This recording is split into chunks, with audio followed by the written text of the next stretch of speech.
It is officially homeschool convention season, and today we're going to have a little chat about that.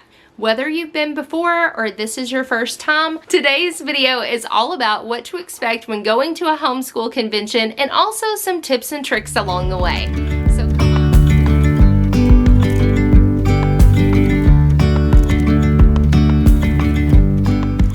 Hey guys, it's Megan and I am so glad you're here. If you're new here, I am a mom to 6 kids. We are finishing out our 9th year of homeschooling, and today, like I said in the beginning, we're going to talk about prepping to go to a homeschool conference. Now, whether you've been before or you're totally new to this, I'm hoping that you will find this video helpful. I'm going to give some thoughts and tips and things like that on ways that I prepare to go to a homeschool conference. Now, just to go over the basics of it all, homeschool conferences, conventions, expos, workshops, whatever you want to call them, they all have all kinds of names. Sometimes it can feel a little overwhelming when you walk in and just the amount of people that are there and how big the conference centers are sometimes, especially if you're going to one of the bigger conferences like Teach Them Diligently or the Greater Homeschool Conference or the one in Florida or Virginia. I'm just naming off some really big ones I know about.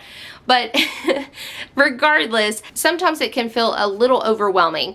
So usually the first thing you can expect is that you're going to go through some sort of check-in process at most homeschool conferences. At Teach Them Diligently, you check in. They usually give you a packet of information or maybe like a little goodie bag. And inside that, you are going to find the schedule of speakers and sessions that they have, a list of all the vendors in the vendor hall, maybe some different coupons and offers from different people. You're also going to get any information they may have for children's programming. For example, at Teach Them Diligently, they do have children's programming and also programming for teens. However, you're usually going to register for those when you actually register for the conference in the first place. So that is typically something that fills up pretty fast if a homeschool conference offers that option. Now, there are a lot of people who do keep their children with them, and we'll talk about that more when we get to the tips and tricks part. Another thing you want to think about is the fact that because these conferences can tend to be rather large and bustling, you may want to give yourself some extra time. So try to get there a little early to check in so that you can get yourself all situated before having to go to your first session.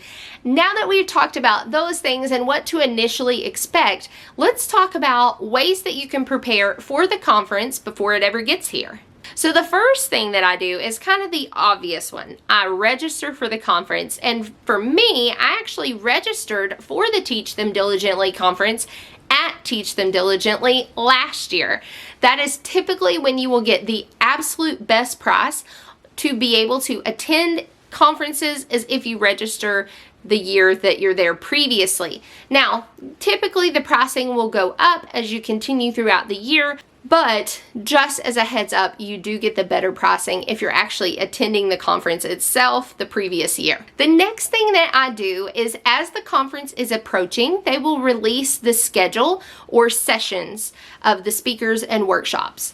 I like to print this out and staple it all together so that I can keep it with me. Even though they give you a schedule when you check in at the homeschool conference, I like to kind of prepare ahead of time by highlighting any sessions or workshops that I may be interested in listening to. This just really helps me cut down on the overwhelm because, again, like a conference like Teach Them Diligently, it can feel a little overwhelming even with just the amount of speakers for each hour. So I like to cut down on the overwhelm by going ahead and highlighting any kind of workshop that I'm interested in going to. The next thing I like to do has to do with the vendor hall. Now, let's talk about that for just a second. The vendor hall is amazing. It's like a homeschool mom's playground, okay? I am not a shopper, but when it comes to curriculum, there's something about it I go a little crazy, okay? And time ticks by so fast when I am in that vendor hall looking at things that it just gets away from me, and before I know it, the vendor hall is closing. I do have a few tips about that, and the first one I want to tell you is number one, create a budget for yourself. When you go to conference, they offer all kinds of great deals on curriculum and free shipping and all of these things that are exclusive to homeschool conferences.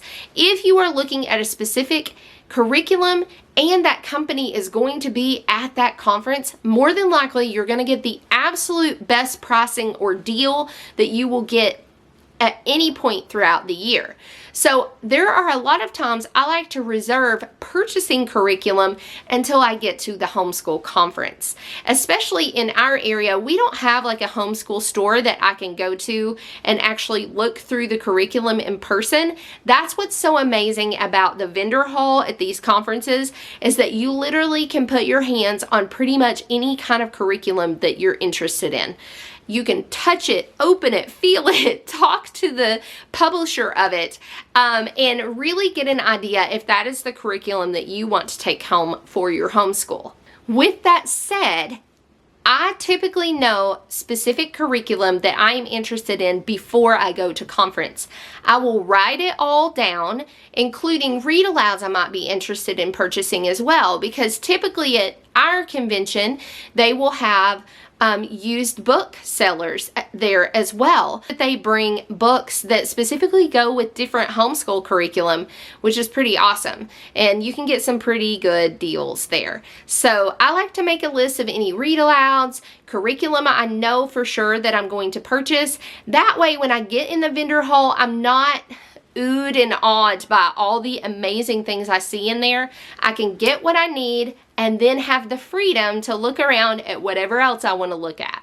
Okay, so those are the two things that are like bigger prep things for me. The rest is things like deciding what clothing you're going to wear, food and snacks and things of that nature. So let's get into that. So first of all, let's talk about clothing. When packing and preparing for what clothing you're going to wear to a conference. I like to wear things like this. A shirt that's comfortable underneath, maybe a blue jean jacket or a cardigan. That way, if I get hot, I can take the jacket or the cardigan off, or if I get chilly, I can put it on. Now, that obviously is up to you and your preference, but that's just a little tip there, because sometimes you may get in a certain hall where they're doing a session and you might be a little chilly, and then you might go in another one and get a little stuffy or hot. So that's just a good idea to maybe bring some easy layers to layer up or down.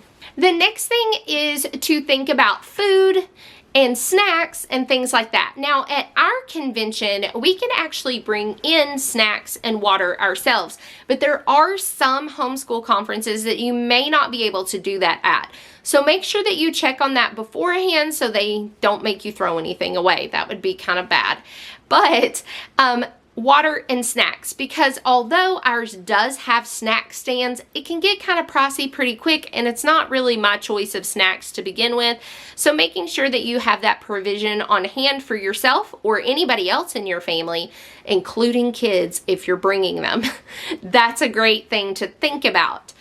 Also, let's think about the actual food aspect of things.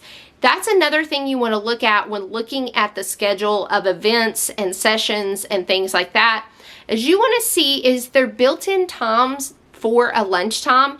Is there a certain session that if you go to lunch, you want to make sure it's a quick lunch so you can get back in time so you don't miss a certain session? So those are all things that you want to think about, whether or not you want to just pack a lunch to save a little money and time or whatever. So all things to think about for sure. The next thing has to do with children. Of course, thinking about bringing strollers, which can actually help in the vendor hall, and or a baby carrier if you prefer that, if you have a little one with you. And as I said, there are some families that rather than doing like children's programming, they choose to keep their children with them. And there are different ways you can do this. Now, I have never taken my children, but there are other families that I have observed that have brought theirs, and they typically will make accommodations for them, whether it be bringing like little activities like the little Water Wow books, or some people bring tablets for their children to play on. Some people bring just coloring books and crayons and things like that, just quiet, busy activities for their children to do when they're in the different sessions. I've also noticed a lot of parents who will switch out, like maybe the dad will sit out in the hallway with the kids for a little bit, or the mom will switch out and sit in the hallway for a little bit. So there's different things. You just want to keep that in mind if you are going to have your children with you, because sometimes it can be a lot for an adult to sit through a session, but it can be definitely a lot for a child to sit through some of the sessions. But it's also important to note, though, that there are some homeschool conferences that will have family style sessions. Not all of them, but Teach Them Diligently, for example, has a couple of sessions here and there that are family friendly. So whoever the speaker or presenter is, they are going to present on a topic that may have some kind of fun, like science aspect to it or something like that is fun for the whole family.